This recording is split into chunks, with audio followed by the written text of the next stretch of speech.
Welcome to the International Money Café Podcast, the show where we filter out the noise on cross-border taxes, finances, and life in the US. I'm your host, Jane Mepham, CFP. I'm your host, Manasa Nadig, PA. Join us on this journey as we explore these unique challenges facing US inbound-outbound families and businesses. On to the show. Friends, welcome to another episode of the International Money Café Podcast. So Manasa and I have been having really interesting conversations. And Manasa, last night I watched the movie Coming to America, where Eddie Murphy comes to America from Africa. And the one thing I kept thinking is I'm not from that part of Africa where Eddie Murphy comes from. But anyway, that's besides the point. And so I thought it would be really interesting if today we could talk about our journeys to America. I'm really keen to hear your story, Manasa. Would you say? Oh, yeah. My story is definitely not the same as Eddie Murphy's in that movie. So, yeah, I know it's always interesting to hear about different immigrants, foreign born nationals who came to the US and what their story was. And definitely the background behind our move to the US was my husband got a postdoctoral fellowship in Baltimore, Maryland. And just before that, we had recently got married. So, so he was going to come here, and I joined him a little bit after. And, that's how we started our life together in the US as a newly married couple. And it was sort of a honeymoon slash I love it. migrating to a new country slash getting to know each other. So there was a whole there's a whole lot of new experiences, not just one.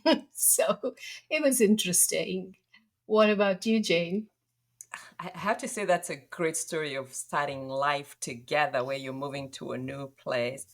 Mine was a little different than that. So I grew up in Kenya. I went to school there all the way through high school. And I was really keen on traveling, and I'd seen my dad travel quite a bit. And I remember I used to do some things around tennis. And so I used to kind of travel a little bit. And at one point, I thought, you know what? I think I want to pursue the American dream that everybody talks about. And that's how I ended Mhm. up. My whole family helped me, but getting on a plane with a one-way ticket on an F1 visa. And I went to school up in Boston. And the thing I remember is it was very, very different, to say the least, from where I was coming from. And I came in as Of an F1 course. student, which is probably why I'm really passionate about talking to students on F1 visas. So I arrived, went to Yeah. school. Obviously, it's a multi-year journey, and I'm happy to talk a little bit about it. And at some point, I ended up getting on a work visa, and here we are. Obviously, lots and lots in there. But Hmm. it's the very specific things that I remember. So, for example, the people that I met as I came in, and some of those people have really made a huge impact on my life, and I'm still in touch with some of them. But it's almost like, as you say, having a brand new canvas and really trying to figure out, how do I make it in this new place? How do I figure out? We spoke English, which is good, but it sounded different, let's just put it that way, Hmm. from the way everybody else spoke. I had to get Yeah. used to the food also tasted different, and that's all I'm going to say. The money was Yeah. completely different, the financial system was different. And so it really was a journey in starting to figure out my new way of life. But the one thing I knew, and this is what I like to call the immigrant mindset, is Hmm. we're going to make it.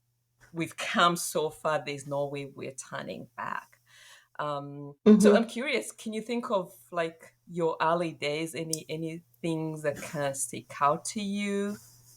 Any stories? Def- yes, yes, of course. I have so many vivid memories of my first few years in America, and um, Yeah.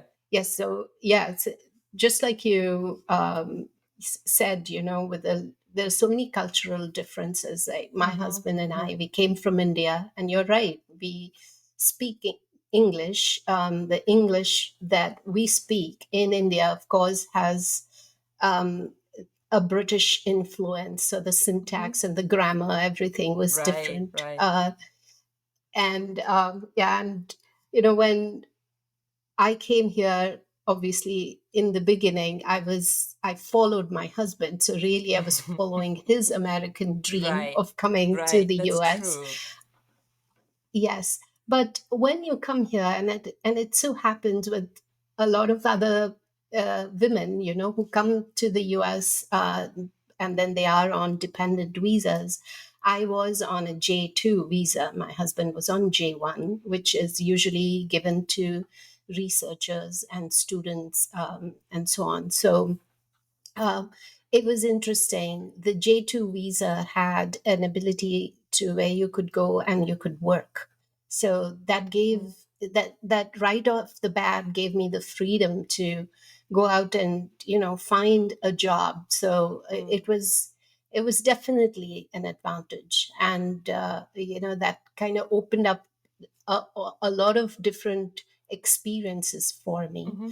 Of course, food, the culture, and all of that is you read about what it's like, and you have seen movies. To your point earlier True. about this particular movie about Yeah. Eddie Murphy, but of course, I mean, when you do land here, it's not the same thing. It's totally different, and what your individual experience is completely new. And it's nice. And one specific thing that I remembered, and it's you know what, though, we must tell our listeners this. It's kind of poignant that we were talking about this earlier, right? Like, we're Mm-hmm. recording this episode on July 4th, and Yes. which is and so yeah, I landed in mid-June in Maryland, and it was kind of a muggy afternoon, and all of these images that I had in my head from movies and Mm-hmm. reading and all of that was like America was snow, it was cold, there were people in long fur coats and things like that, and then here I was, and the weather was exactly the same as where I had come from. There was thunder and lightning, and there was rain, and so, but yeah, that's one thing that really sticks out in my memory. So So, yeah. so it's interesting you talk about when you landed. So, because I was going to school, I had to follow the Hmm. school calendar. So, I got here, I think it was around probably August, like around August 15th, I remember, and school was starting in 2 weeks' time. And Hmm. again, you have these very vivid ideas and things of what you've seen, and you come in with expecting to see things play out. You have your own ideas. Let's just put it that way. And I think the thing I Yes. realized is once I got here, I landed in Boston. And at that time, the weather was fine. The people were very, very different. Again, I'm coming into a situation where I've grown up in a completely different culture. So my values are Hmm. already set. The way I think about things is already set. But I also have this Hmm. huge hunger to learn more. And again, I'm looking Hmm. at this like this is my one shot at making it in life. This is my opportunity to pursue the American dream. So I'm coming in with all these ideas, but also very, very determined. And the thing I Hmm. realized, or I learned almost right away, as long as you're very determined and you're willing to talk to people, you have to be willing to step out of your comfort zone to ask Yeah. questions. You do get help. So when I look Yeah. back and people say to me, what are the three things, or what are some of the things you'd advise, for example, somebody coming in on a student visa to do? So the first Hmm. thing I say to them is learn everything you can about the student visa. So there's Mm-hmm. obviously very specific requirements. You need to stay in status. You can't work without special permission, but you can pursue Mm-hmm. the OPT stamp, that kind of thing. So that's the first thing I Mm-hmm. say to Mm-hmm. folks: learn everything you can about this visa. And it's the Yeah. same thing I say to advisors. If you're working Yeah. with people that are on any visa, whatever that visa is, make sure you know everything about that visa. What can they do? What can they not do? And then, secondly, I say, I know it's really, really comforting to want to be around people that one Mm-hmm. speak your language, and where you Mm-hmm. make a joke and they get it right away. And there all these jokes Mm-hmm. will sometimes tell that sounds so much better when spoken in your home language. But Yeah. despite all that, and despite all that comfort, I say to folks, please try and get out of that little bubble and move Mm-hmm. into the community and try and integrate and get to know people around you. Because the thing I realized is, as a people, we are always very afraid of what we don't know. And so one way Mm-hmm. to make sure, the people that around you, the community, know you, is by you going out and getting out into the community. Again, it's very comforting to be in your own bubble, and Yeah. that's okay and it's fine and we should do it. Yeah. But you really should Yeah. try and move out into the community, learn how they do things. You kind of start to pick up on how people think, and some of it you just have to observe the Yeah. culture, the way people interact with each other. And that way, you do actually have a chance to succeed, regardless of whatever Yeah. visa you're on. So, when you look back Yeah. on like your early life, and you kind of had to go Yeah. back to, you've just arrived, what would you tell your younger self in terms of like the visa and just getting on and getting used to the American life? It Oh, there's so much I can tell my younger self. Sure. But I should have done, and I should have, Hmm. not Hmm. done. But when I think back, really, you're right. It is very important to get out of your comfort zone Yeah. and go out and talk to people, which is it kind of, one is, that gives you an opportunity to get out. And what I True. found, Yeah. Yeah. Yeah. as a personal anecdote, is when I realized that, you know I had come here. What do I do next? I had the opportunity to have a work visa. The first thing I did was go to the nearest university and go to the library, and this is and say, hey, and speak to the librarian over there and say, and I asked her, I said, I've just arrived here, and what are my options? What can I do? So she suggested, and this was just totally new to me at that time, was she suggested, why don't you volunteer here in the library? Mm. Just volunteer for a few days a week and a few hours a week, sorry, and see what, explore, talk to people, take the time to find out what you would like to learn more about. And what's a better place than to learn about things and read up stuff than the library, right? Mhm. And so that was something that really opened up my mind. But just to kind of give you a quick background, of course, like I said, my husband and I are from India. When I was growing up in India, I Mhm. lived in a lot of different places growing up within Mm. India.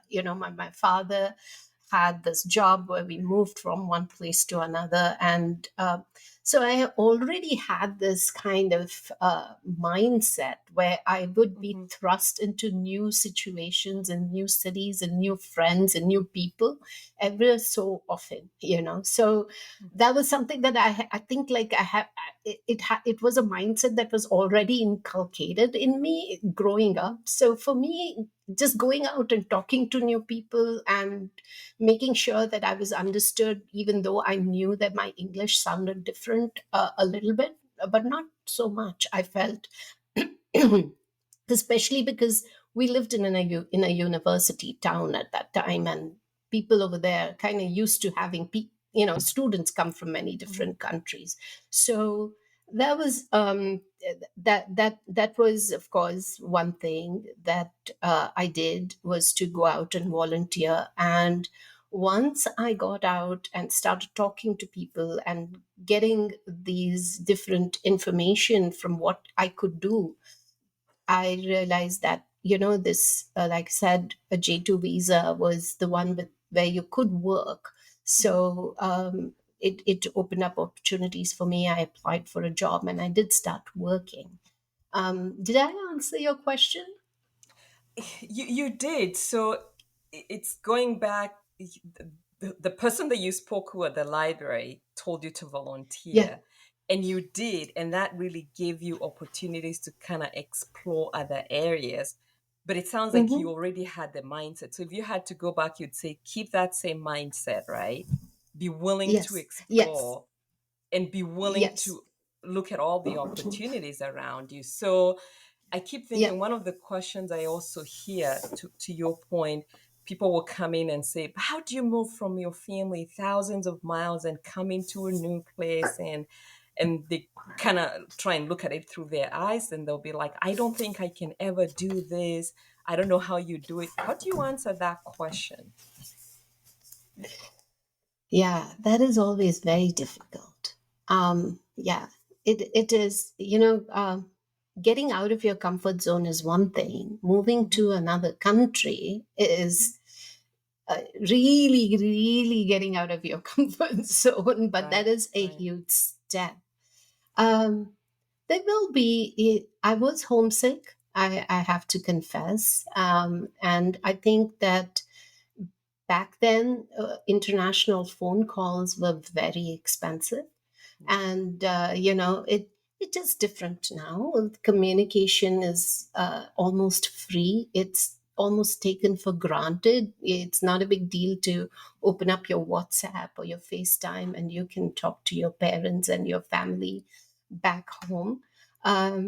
But the important thing is, once you are out of your comfort zone, is to have a goal of what you need to achieve in the next few years. Really, going back to your question about what I would tell my younger self, I Mm-hmm. think that's what I would tell my younger self is have a plan. It of course, this plan is going to have be affected by other things. It will be affected by your visa status, about the kind of employment that you might get, and whether you get married, who you get married to, or you don't, you choose not to marry, there, or you choose to go back to your country in a few years.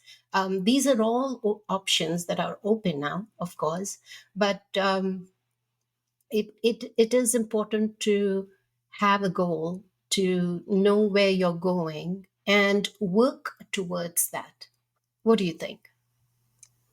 Yeah, so the first thing I say to folks is it's hard, and I'll be the first one to acknowledge it's hard. You're leaving family. Hmm. I agree. To I your point, agree. initially at that point, we didn't even know when we'd see them again. So yeah, it is hard. Yeah. There's no doubt about it. And so when I talk to Yeah. people, I'll say, yes, it's hard and it's going to be hard. So the question is, how do we manage that with what we're trying to achieve? And so I go back to my parents sent me to the US. They made all the sacrifices that they did. My whole village helped to send me to the US because they had Wow. a vision. They knew if I Mm, came to the US, I will be able to pursue my higher education, be able to get a great job, and really have a great life for my kids. And so I keep that in mind. And when I started out, like I said, I learned everything I could about the F1 visa. And I learned what I needed to mm, do to stay in the country, which was to get the H1B and then get the green card.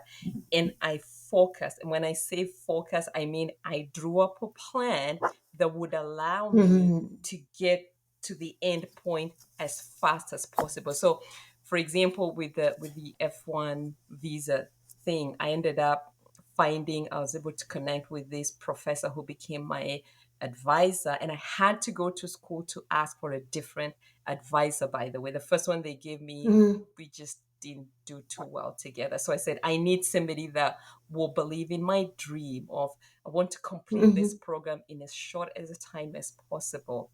And so they connected me with Mhm. this computer science professor, God bless her. And when I told her what I Mhm. wanted to achieve, she looked at me and said, if you're willing to work, Jane, we can do it.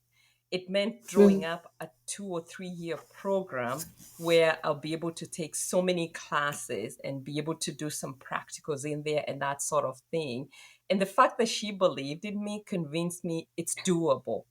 It's the thing I like to talk Mhm. about, and I call it my prime directive, like from Star Trek. What is that one thing that you're Mhm. going to pursue and pursue with everything that you have and not let anything Yes. else come in the way? And for me, those first couple of years was I need to get this degree done. I need to get my OPT. Yeah. I need to get a company that's going to look at me and look at other students, knowing I need the H-1B visa and hire me and then be willing to Mhm. get me my green card. It was that simple to me and that straight. And so with that Yeah. framework, it's easy to say, I mean, it's easy to kind of start moving forward, saying, I know I'm gonna miss my family. I know it's gonna be hard, but this is the goal that I want to achieve. And so as long as you're working towards that goal, I find it gets a little bit easier knowing you have something that you want to achieve. And what I say to Yeah. folks is it's only for a short period of time, focus, focus, focus, get your Mhm. H-1B, get whatever else that you need. And then you be free to kind of move around and do, whatever you need. So I think the focus, we miss the Yeah. families, it's tough. We focus on our dream Yeah. and then be very, very patient for Yeah. sure. Yeah. Yeah. Yeah. The other Tell thing, me. Tell me. Yeah. sorry, I was going to add as so around the focus. So there's a focusing on the dream and going after it, and then the patience. Sorry, the other thing I was going to throw out is there's so many opportunities in this country, but you have to be willing to see them. Okay, back to you. No, I totally agree with that. And the opportunities are available, or you find out about the opportunities that are available Yes. to you if you go out and you meet people, you talk to them, you're willing to again. Coming back to square one is getting out of your comfort zone a little bit, Yeah, and yeah. especially for those like me who either came here because their spouse moved here first, Mm-hmm. or there are other reasons why you have come to the US. You may not be a student or a spouse of a student or True. a researcher or a H-1B worker, but the important thing is to get out of your comfort zone, to go out there, meet people, talk to them. Most people are really friendly, I find, and True. uh, yeah, and are willing to help you. So that's what I agree with you. But just moving, things a little to a different topic. Now, Sure. I'm interested that you came here, you were on an F1 visa, and you studied computer science. But then tell us, how did you become a certified financial planner? And well, because that's how we met, right? That is true. And this is probably Yeah, going to be another episode. So I'm going to give you the yeah, very high level version of it. of course. So Yeah. I come in, you're right. I get my H-1B visa, and this company hires me, and it was great. Mhm. And the HR Yeah. person says to me, "Hey, Jane, here's this thing that you need to use to save for your future." And I'm like, "And what is this thing?" It's called a 401k, and it's how you build your American dream. And I sat there Yeah. frozen, literally, because I Mhm. had no idea what a 401k is. But secondly, she just said to me, this is your key to the American dream. This is the thing that I've been pursuing, and I've no idea what to do with it. And I looked at it and I asked around, and I could not get anybody to tell me. They could maybe show me how to open it, but nobody could tell me how to choose what investments to go into, what investments I could even go into, how much to put in, and really as an F1, as an H1B visa holder, what I could invest in or not. And walking Mm, away from that, it was this huge weight of, I've come so far. I'm so close, but I think I'm just about to lose it. And really, that's mm, what prompted me to say, I'm going to learn everything I can about the US financial mm, system. So the next person mhm, in my situation gets this opportunity, they'll know exactly what to do. And really, that's what has led me to being, I like to describe myself as the guide that I wish that I had had. And so, of course, from there, it's mhm. many years. I had to stay on the H-1B visa, get the green card, and then become a citizen before I could make the pivot. But once I did, and I Mm, used to live in Boston, and then it got too cold up there, so we moved to Austin. I found myself a couple of years ago saying, "What is it? What is it that I want to do when I grow up?" And I realized when I started on that whole 401k story, I pretty much read everything I could on personal finance. I subscribed to Money Magazine. I got all the Dave Ramsey books. I got all the Susie Orman, pretty much every personal yeah, finance book that you can think of. And I actually yeah. started teaching personal finance classes at my church and talking to different people about it. And so when I finally had the opportunity, it hit me. People are coming to me to ask questions on what to do. And these were not just American, I mean, these were not foreign born families. These were American citizens asking me, how do we go about this?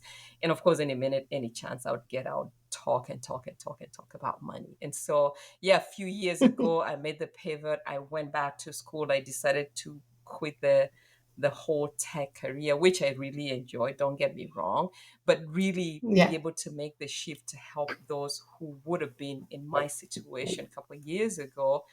Did my CFP, and we can talk about that maybe in a next episode. And ended up getting certified and ended up starting the firm Elgon Financial Advisors.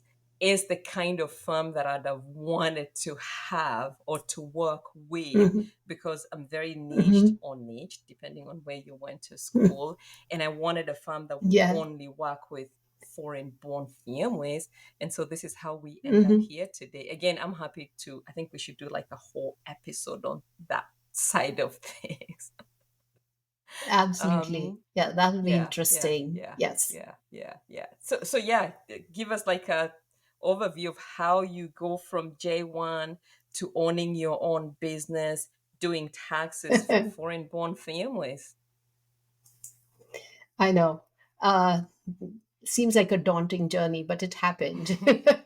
So, yeah, I was on a J2 visa and working. And then the big 2000 pivot happened, right? There was Mm.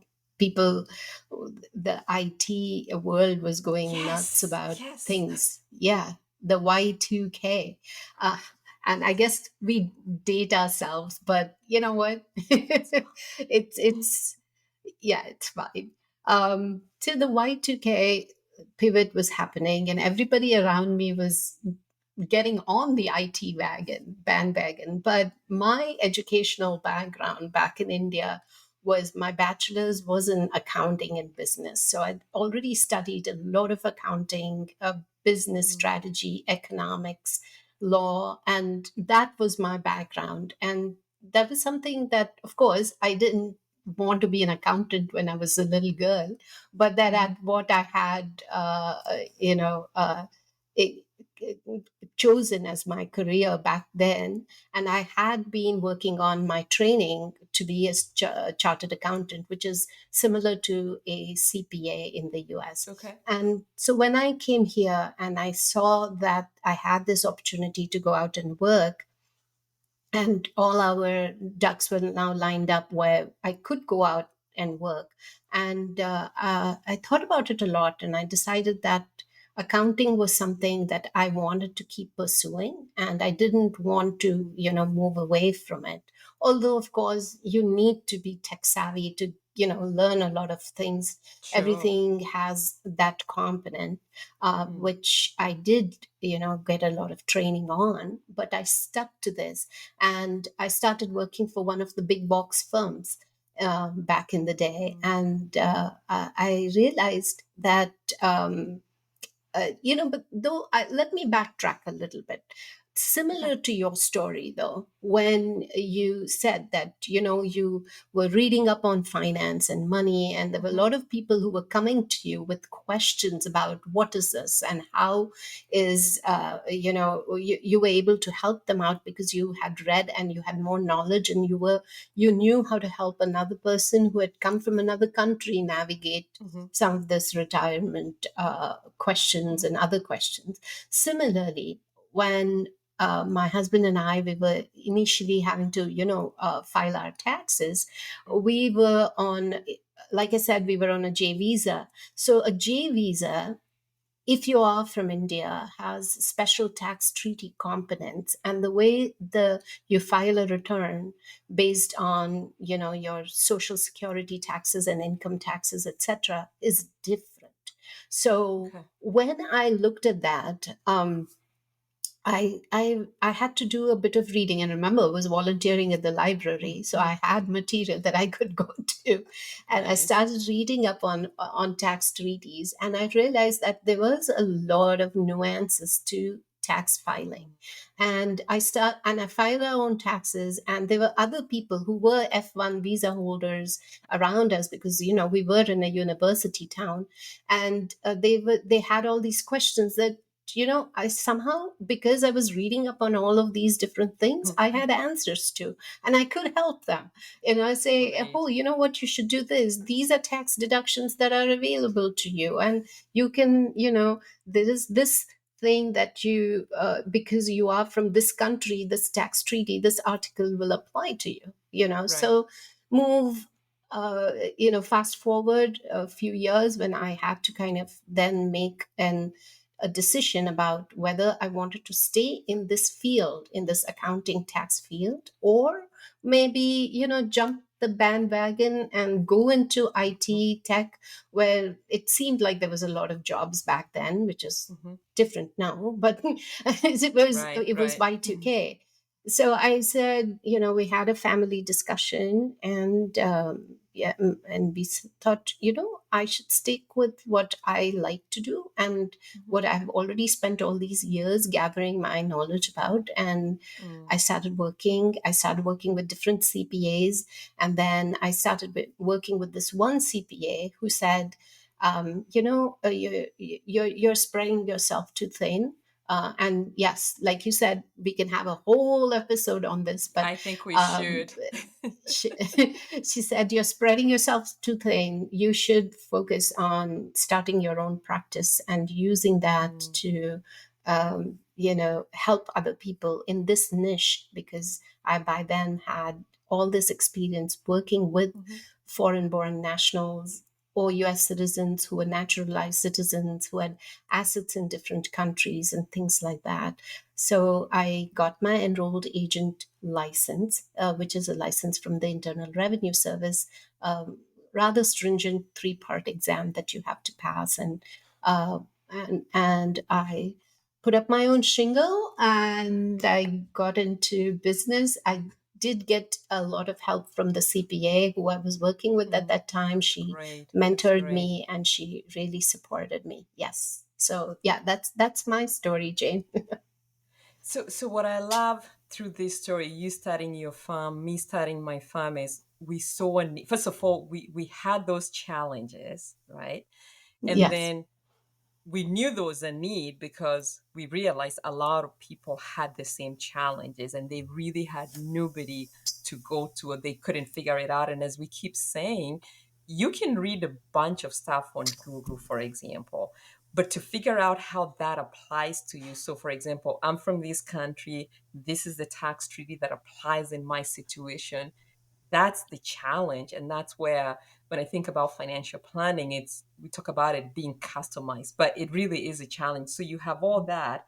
And then we have all these people that we talk to, and it's really been a journey, and they all kind of led us to where we are today, having our coffee and having a Hmm. chat. So it'll be Yeah. interesting, I think, at some point to talk about all the people that we've kind of met on our journey, and how each of them has Hmm. impacted us, and how each of them has kind of led us closer to our dream, which I feel like we are Hmm. living out today. We started out different fields, but here we are enjoying what Yeah. we love and helping people, which is so huge. So yeah, I'm Yes. excited about coming back to some of that.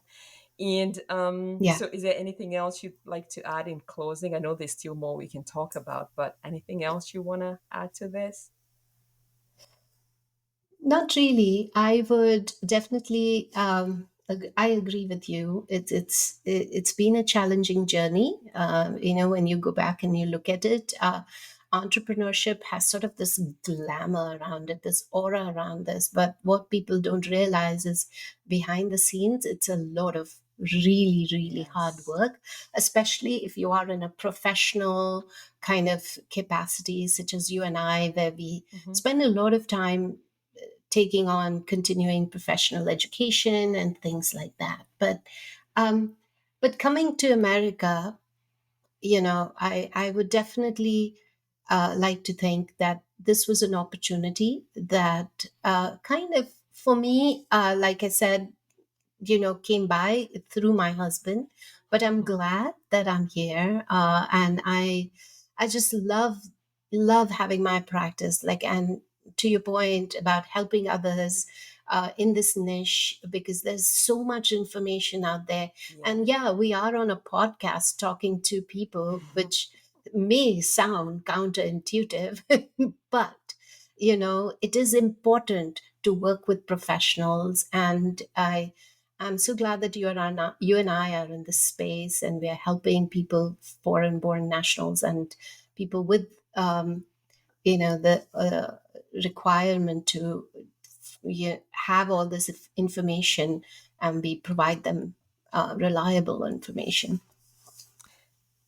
Yeah, I have to agree with you. It's been a journey I enjoyed. And I think what I'm going to say, we have more to talk about. But in the meantime, if you know of anybody that would appreciate hearing this, please share the podcast with them. This is the International Money Cafe podcast. And you can find us on all the major sites where you listen to your podcasts. So until next time, this is Jane, and Manasa here. Bye. bye. Thank you for listening to the International Money Café podcast. The content is for informational and educational purposes only and should not be used as a substitute for professional advice. Seek the advice of your qualified service provider with any questions you may have regarding your cross-border finances and tax needs.